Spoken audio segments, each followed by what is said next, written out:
Avec nous pour la revue des titres, la une des quotidiens de ce matin. Pardon, Mortala Gaye, bonjour et bienvenue. Bonjour Fatih. Alors toi aussi, tu te souviens de ton sujet ou bien tu te rappelles ton sujet de philosophie en terminale? Non, je ne me rappelle pas, mais j'avais 13 quand même. Bon, Ah mais c'est moins bien. que Motfal, mais bon. Ouais, mais quand même, se rappeler de la note, c'est assez oui. bien. Hein?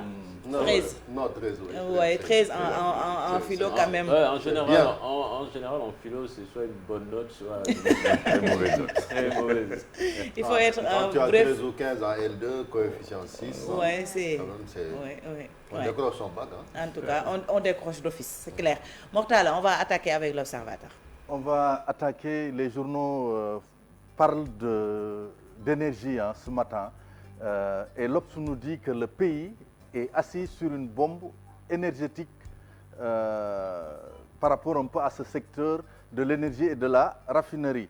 Une facture, quelle est la cause? C'est une facture de 47 milliards de francs CFA qui crée une guerre entre la Sénélec et la centrale de Sendou, après l'arrêt de la raffinerie La Sarre au bord du gouffre. En pied de page de l'Observateur, cette crise à l'hôpital de Guédiawaye, Dalal Diam dans le secret d'une démission qui fait désordre. Le professeur Papa Touré, PCR de l'hôpital, jette l'éponge et charge le président. Dans l'oreille de l'Observateur, cette lutte contre la pandémie du Covid, état d'urgence localisé, la recette de Macky Sall qui enthousiaste les spécialistes de la santé. Affaire de mort dans un centre de traitement, cette dame violée, les confidences circonstanciées de l'agent de la Croix-Rouge accusé du viol de la malade du coronavirus. L'énergie, dans le domaine, le secteur de l'énergie revient en force ce matin avec Walf Quotidien qui nous dit la Sénélec reçoit une décharge à 40 milliards. À l'Obs, c'était une bombe. À Walf Quotidien, c'est une décharge de 40 milliards. Toujours dans le domaine de l'énergie avec cette bataille de procédure contre Aquilé, Sénélec obtient la main levée sur ses comptes. Le tribunal du commerce donne raison aux avocats de la société d'électricité. Et puis, le journal donne la parole à Ismaïla Sarr, l'international sénégalais, qui parle de son avenir. Il dit, si Watford veut que je reste, je jouerai en Championship. Championship, c'est un peu l'équivalent de la Ligue 2 française ou Division 2, l'appellation précédente. À Watford, j'ai eu beaucoup de mal à m'adapter. Ça n'a pas été facile de rejoindre un pays que je ne connaissais pas, de changer de langue. Il convient tout de même quand même que son passage à Watford, c'est un échec.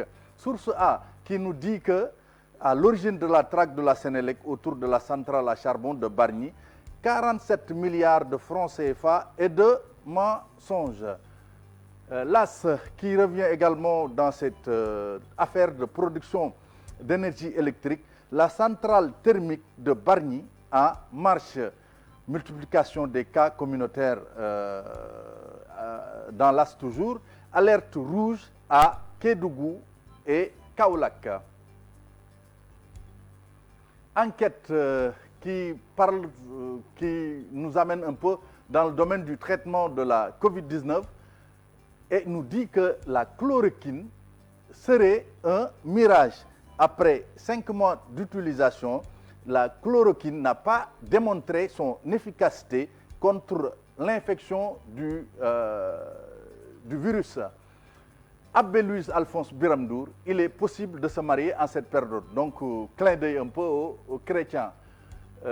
Libération qui nous présente un parfum de représailles qui serait à l'origine de l'affectation à Thiès du président du tribunal de Podor qui s'est affecté comme conseiller après avoir écroué un dignitaire religieux. Malgré de multiples interventions, il a refusé de libérer le prévenu. Le quotidien qui revient sur cette démission à l'hôpital Dalal Diam, le PCA claque la porte, professeur Papa Touré outré par le financement présidentiel d'un centre de paiement et de greffe de moelle. Et puis, éducation, ce démarrage aujourd'hui des épreuves de filet anticipées sur le protocole sanitaire. Le témoin qui nous conte un peu la fabuleuse saga des Kamas de Leïti à Mansour en passant par Pierre Babacar.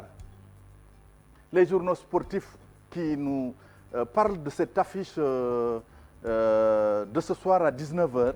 Paris, enfin, les demi-finales, nous dit record l'entraîneur du PSG, Tuchel. Neymar va livrer un grand match. Gasperini, l'entraîneur de Atlanta, qui nous dit on va essayer de miser sur le collectif Ligue des Champions Final 8. Habib Bey, qui est consultant à Canal+, qui nous dit qu'il voit une finale PSG City. Stade qui parle un peu de ce rendez-vous que Paris a avec son histoire ce soir. Gana Gueye pour le rachat, Neymar pour revenir au sommet. Mbaye Dewan, mais en garde Boyna, c'est Sunu Lamb qui nous le dit. Aucun lutteur n'ose se bagarrer avec Tapha Tine. Et puis cette note triste quand même du premier tigre de Fass, Mbaye Gueye, victime d'un AVC, sa jambe et sa main gauche paralysées. Il ne peut pas s'asseoir et reste toujours couché. Une note triste et nous prions pour que voilà, prompt rétablissement à ce premier tigre de Fass qui est Mbaye Gueye. Mbaye Gueye quand même qui a eu un parcours exceptionnel côté lutte. Mortala, on va avoir la pensée du jour de l'autre côté. De l'autre côté. Alors oui, super. Allons-y. La pensée du jour, c'est un proverbe africain du jour, le proverbe africain du jour. Ce que le vieux voit assis, le jeune ne le voit pas debout. Je pense avec la pandémie de la Covid-19, on parle des vieillards qui seraient contaminés par les jeunes ou qui risqueraient d'être contaminés par les jeunes. Je pense qu'on a besoin de la sagesse des personnes âgées. Alors, les jeunes doivent prendre en compte cela. Voilà, comme disait un grand penseur africain, un vieillard qui meurt, c'est une bibliothèque qui brûle.